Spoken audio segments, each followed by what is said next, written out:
രാജ്യത്തെ ഐസറുകളിലേക്കുള്ള പ്രവേശന പരീക്ഷയിൽ മലയാളികൾക്ക് നേട്ടം. ചരിത്രത്തിൽ ആദ്യമായി മുഴുവൻ മാർക്കും സ്വന്തമാക്കി എറണാകുളത്തെ വിവേക് മേനോൻ അഖിലേന്ത്യാ തലത്തിൽ ഒന്നാമനായി. വിവേക് ഉൾപ്പെടെ ബ്രില്യൻറ്റിൽ പരിശീലനം നേടിയ നിരവധി വിദ്യാർത്ഥികളാണ് ഐസർ എൻട്രൻസിൽ ഉന്നത വിജയം നേടിയത്.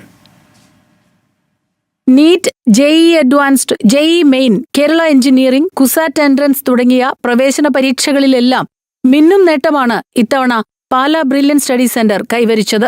Indian institute of science education and റിസർച്ചിലെ എൻട്രൻസ് ഫലം വന്നപ്പോൾ ചരിത്രം കുറിച്ചിരിക്കുകയാണ് മലയാളി വിദ്യാർത്ഥികൾ. ആദ്യമായി 240 മാർക്കോടെ കൊച്ചി ഇടപ്പള്ളി സ്വദേശി വിവേക് മേനോൻ അഖിലേന്ത്യാ തലത്തിൽ 1ാം റാങ്ക് കരസ്ഥമാക്കി.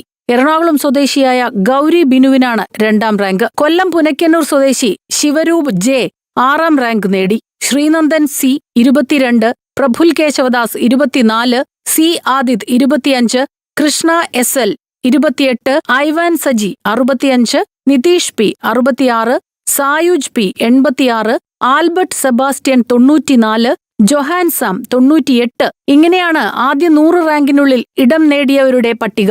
അഖിലേന്ത്യാ തലത്തിൽ ആദ്യ 500 റാങ്കിനുള്ളിൽ 35ഉം 1000 റാങ്കിനുള്ളിൽ 80ഉം സ്ഥാനങ്ങൾ സ്വന്തമാക്കിയത് ബ്രില്യന്റിലെ വിദ്യാർത്ഥികളാണ്. 24 കോട്ടയം. പാലാ ബ്രില്യന്റ് വീണ്ടും ചരിത്രം എഴുതിയെന്നാണ് വാർത്ത വന്നത്. എൻട്രൻസ് സംബന്ധമായ വാർത്തകളും അപ്ഡേഷനുകളും ഏറ്റവും വേഗം ആധികാരികമായി അറിയാൻ brilliant study centre Pala YouTube channel subscribe ചെയ്യുക. ബെൽ ഐക്കൺ അമർത്തുക. ഈ വീഡിയോ മറ്റു സുഹൃത്തുക്കളിലേക്കും ഷെയർ ചെയ്ത് നൽകുക.